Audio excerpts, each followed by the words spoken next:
Tahun ini adalah tahun kepindahannya ke SMA favorit yang berada di kotanya. Tahun ini juga merupakan tahun yang berat bagi Eugene, karena ayahnya sedang sakit dan keuangan keluarganya lagi bermasalah, tapi orang tuanya selalu mencoba yang terbaik untuk anaknya. Mereka menabung agar Eugene bisa masuk sekolah favorit di kota tersebut, sehingga mempermudahkannya untuk masuk perguruan tinggi nantinya. Eugene berjalan memasuki sekolah barunya.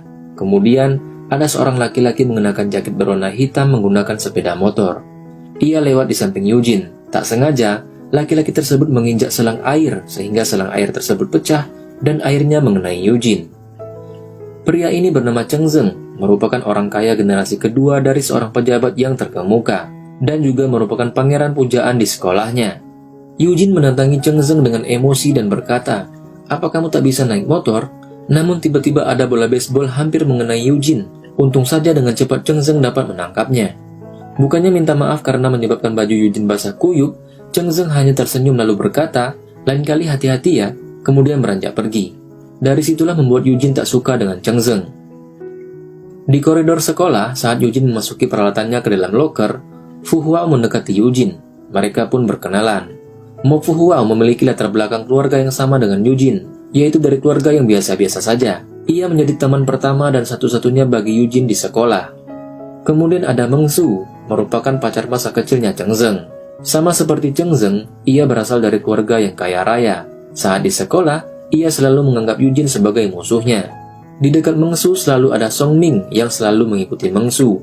Song Ming sangat penurut pada Meng Su, tapi dia baik dan ramah pada Eugene. Dan terakhir ada Zhou Ziyi, yaitu teman dekat dari Cheng Zeng. Cowok yang banyak gaya dan suka mengganggu orang lain. Scene berganti ke dalam kelas. Di dalam kelas, Mo Fu Hua menyuruh Eugene duduk di belakang Cheng Zeng. Saat menuju ke kursi, tiba-tiba Cheng Zeng berdiri lalu pindah duduk di belakang, sehingga Eugene duduk di depannya.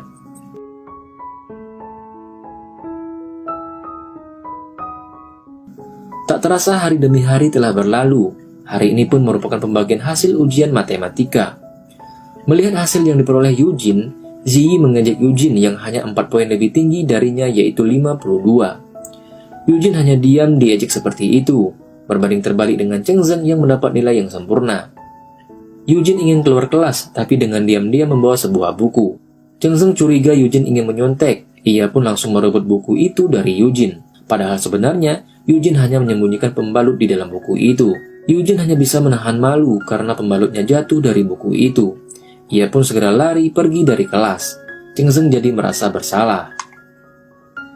Saat pelajaran tengah berlangsung di kelas, Cheng Zeng berusaha memanggil Eugene tapi tak dihiraukan. Lalu ia melempar buku Eugene tadi ke meja Eugene. Karena merasa terganggu dengan sikap Cheng Zeng, Eugene pun sengaja memundurkan kursinya, tapi tanpa sengaja mengenai kaki Cheng Zeng. Cheng Zeng ingin berteriak kesakitan tapi menahannya. Eugene yang penasaran dengan buku yang dilemparkan Cheng Zeng, ia pun membukanya. Ternyata, soal-soal di buku itu telah dijawab oleh Cheng Zeng bahkan dengan cara mengerjakannya. Di atas atap sekolah, Eugene sedang merenung. Tiba-tiba Cheng Zeng datang menarik rambutnya. Karena tak suka dengan sikap Cheng Zeng, Eugene bergegas ingin pergi tapi ditahan oleh Cheng Zeng. Cheng Zeng menawarkan bantuan untuk mengajari Eugene matematika. Awalnya Eugene menolak, tapi ia teringat kembali saat dipanggil Guru Wang. Guru Wang menceramahinya untuk berusaha lebih keras lagi agar nilainya menjadi bagus, karena ia tahu tak mudah untuk Eugene agar bisa masuk ke sekolah ini. Setelah memikirnya, Eugene setuju menerima bantuan Cheng Zeng. Eugene dan Cheng Zeng janjian setiap selesai sekolah, mereka akan belajar di atas atap sekolah. Bagi Eugene, ternyata diajari oleh Cheng Zeng sangat menyenangkan, walaupun terkadang Cheng Zeng bertingkah menjengkelkan. Waktu pun berlalu. Saat pembagian hasil ujian matematika, Eugene berhasil mendapatkan nilai 85. Ia pun tersenyum bahagia. Melihat pencapaian Eugene, Cheng Zeng pun tersenyum. Semenjak itu, hubungan keduanya mulai berkembang. Eugene dan Cheng Zeng mulai memahami sifat masing-masing. Eugene dan Fu Huao sedang jalan-jalan sambil mengobrol di taman sekolah. Tiba-tiba Fu Huao menarik Eugene untuk menonton baseball. Eugene mengira Fu Huao mulai tertarik dengan baseball karena ingin menontonnya. Tapi Fu Huao berkata, ia tertarik menonton baseball karena ada Zhou Ziyi di sana, sambil menatap Zhou Ziyi dengan senyuman. Diam-diam Eugene juga memperhatikan Cheng Zeng.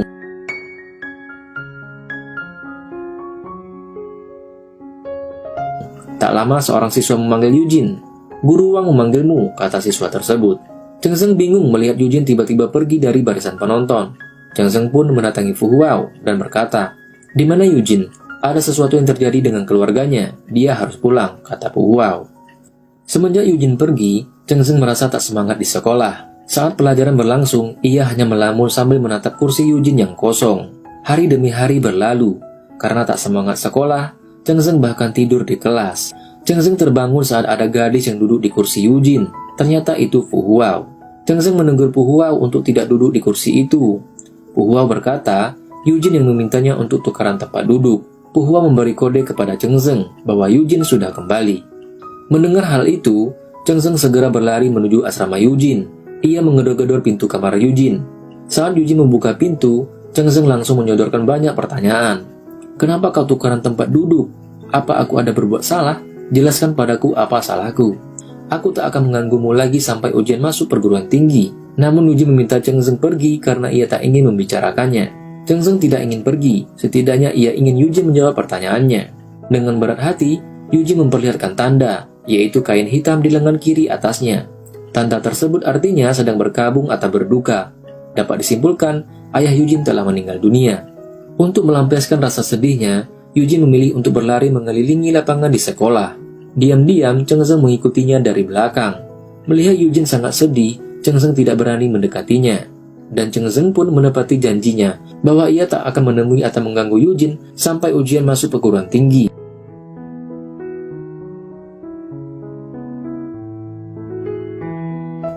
Tibalah akhirnya masa-masa terakhir kelas 3 SMA. Mereka semua berharap dapat meraih cita-cita dan sukses.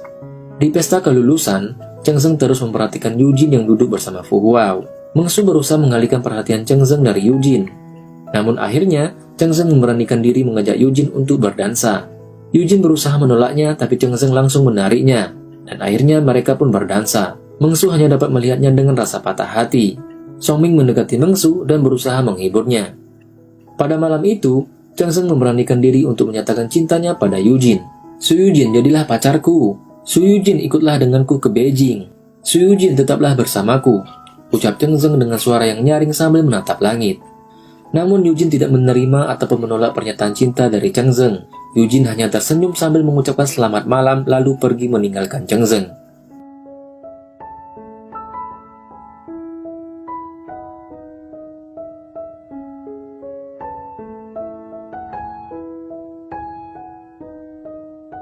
Waktu pun berlalu dan memasuki tahun 2009. Sekarang Yujin sudah jadi mahasiswa. Ia tak pernah lagi mendengar kabar tentang Cheng Zeng. Setiap hari, Yujin pergi ke kampus menggunakan sepeda. Untuk membantu ibunya membiayai kuliah, Yujin bekerja sampingan sebagai penjaga perpustakaan.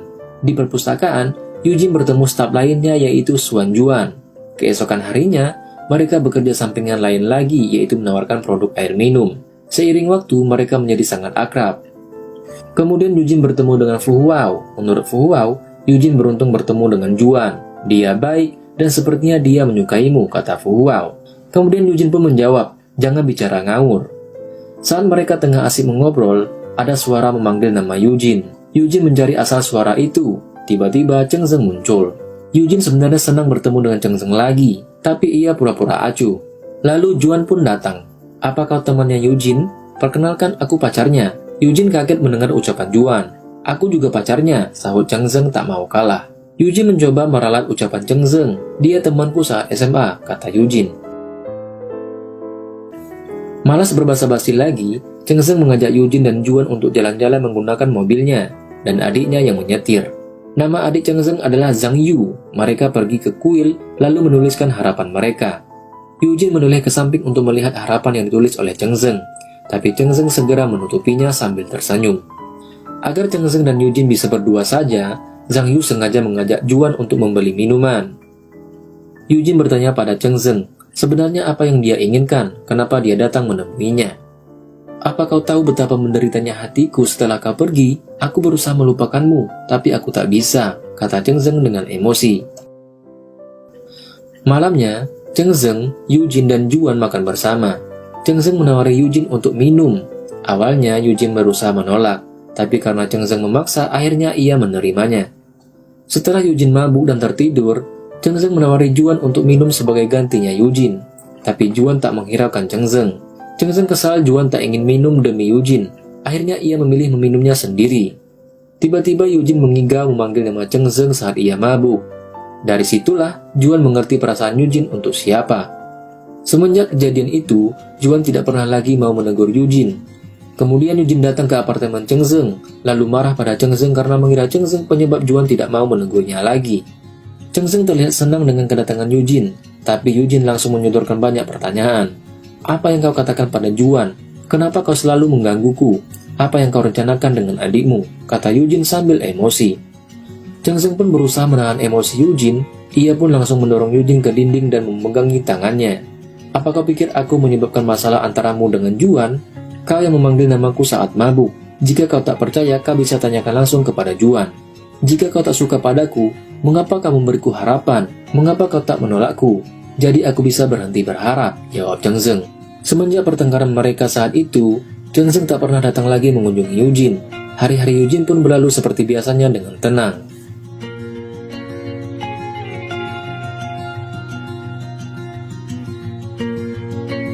Kemudian memasuki tahun 2011, Eugene berhenti melakukan kerja sampingannya karena ibunya memintanya untuk segera pulang ke kota mereka.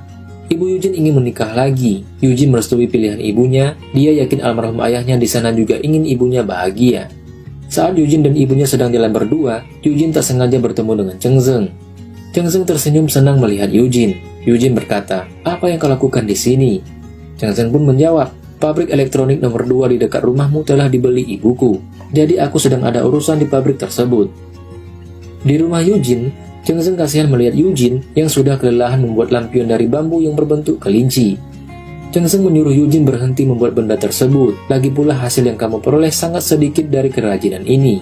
Cheng Zeng menawarkan Eugene, "Bagaimana aku memberimu uang, jadi kau bisa berhenti membuat ini dan kita bisa bicara." Eugene tersinggung dengan ucapan Cheng Zeng. "Bagimu, membuat 40 atau 50 ini sangat tidak berarti.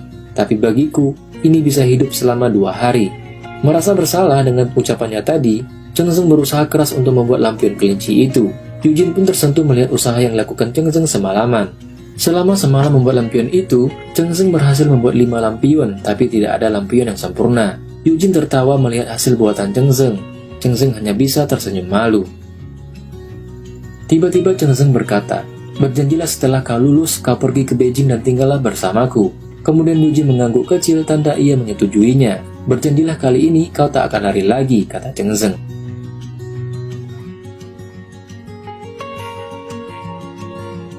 Kelulusan sebentar lagi, semua mahasiswa berusaha mencari pekerjaan, begitu juga dengan Eugene. Dalam rangka agar bisa bersama Cheng Zeng, Eugene mengirimkan banyak lamaran kerja ke Beijing, tapi banyak yang menolak lamarannya. Lalu Cheng Zeng menelpon Eugene, "Aku sudah menemukan pekerjaan untukmu di Beijing, walau tak sesuai dengan jurusanmu."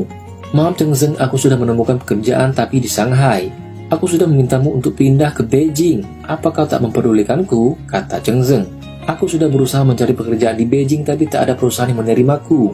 Aku akan segera lulus dan aku ingin segera mendapat pekerjaan," kata Eugene. "Aku sudah menyuruhmu ke Beijing, kenapa kau seegois itu?" sahut Cheng Zeng lalu langsung mematikan teleponnya. Merasa bersalah dengan Cheng Zeng karena sudah berjanji, Eugene langsung membeli tiket kereta dan pergi ke Beijing. Di dalam kereta, Cheng Zeng menelepon dan berkata ia sedang di perjalanan menuju Shanghai. Eugene kaget dan berkata ia sekarang di kereta menuju Beijing.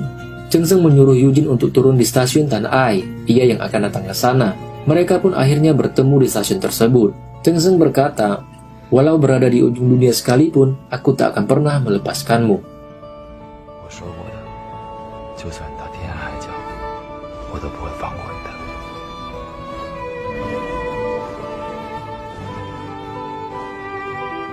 Waktu pun berlalu dan memasuki tahun 2012.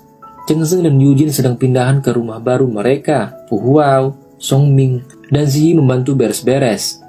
Kemudian berganti scene. Cheng Zeng membawa Eugene ke toko sepatu lalu membelikannya sepatu yang cantik. Malamnya, mereka pergi ke sebuah pesta yang mewah.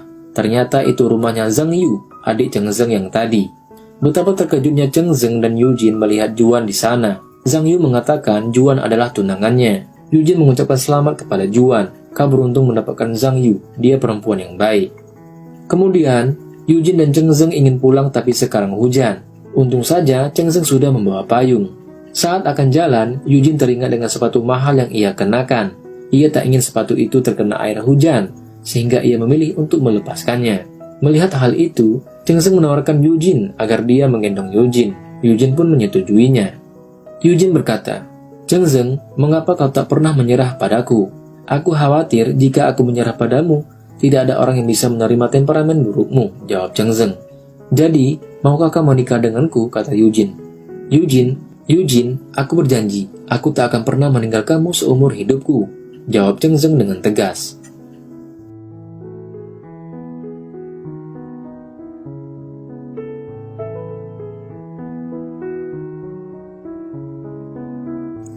Waktu berlalu hari demi hari dan memasuki tahun 2013. Ayah tiri Eugene datang menemui Eugene. Ia mengabarkan bahwa ibu Eugene terkena kanker serviks. Tapi Eugene tak perlu khawatir, karena sekarang kondisinya masih bisa terkendali. Ayah tiri Eugene mengaku, saat ibu Eugene operasi, ia memerlukan banyak uang, sehingga ia menggelapkan uang perusahaan, dan uang itu milik keluarga Cheng Zeng. Eugene kaget mendengar hal itu. Eugene sibuk menelepon teman-temannya untuk meminjam uang, tapi tak ada yang bisa membantunya. Merasa tidak ada pilihan lain, Eugene menelepon Juan untuk meminta bantuan.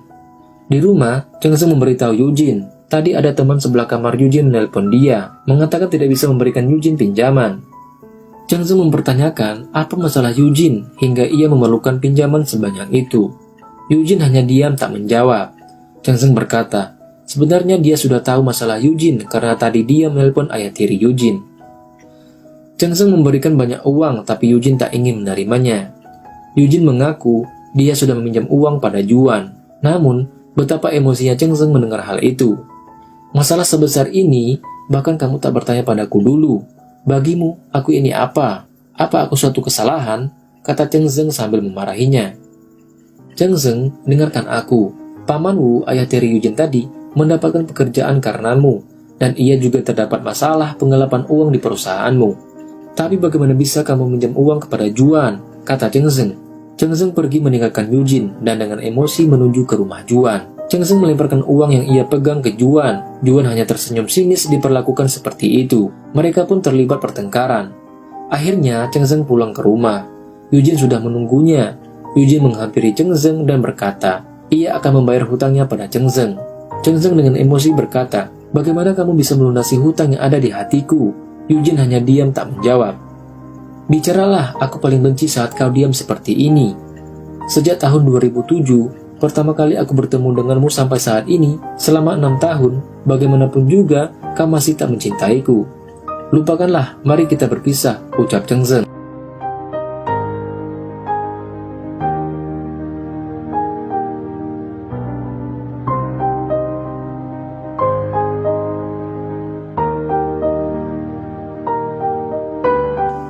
Keesokan harinya, Song Ming menelepon Eugene. "Halo, apa ini Su Eugene? Cheng Zeng akan ke Amerika. Kamu masih bisa bertemu dengannya sore ini sebelum jam 4 di bandara." Cheng Zeng gelisah menunggu Eugene untuk menghubunginya. Tapi, sampai pesawat akan berangkat, Eugene tak kunjung juga menghubunginya. Eugene menatap layar handphonenya. Ia ragu menghubungi Cheng Zeng atau tidak. Akhirnya, sebuah SMS masuk ke handphone Cheng Zeng. Cheng Zeng memutuskan agar pesawatnya berangkat ke Amerika. Kemudian, scene melompat ke tahun 2014. Setelah berpisah, Eugene mulai merasa kesepian dan kehilangan Cheng Zeng. Ia berhalusinasi melihat sosok Cheng Zeng berada di mana-mana. Ia pun mulai merindukan kehadiran Cheng Zeng. Eugene datang ke kuil yang pernah ia kunjungi bersama Cheng Zeng. Lalu ia teringat akan harapan yang ditulis oleh Cheng Zeng dulu. Saat melihat harapan Cheng Zeng, Eugene pun menangis.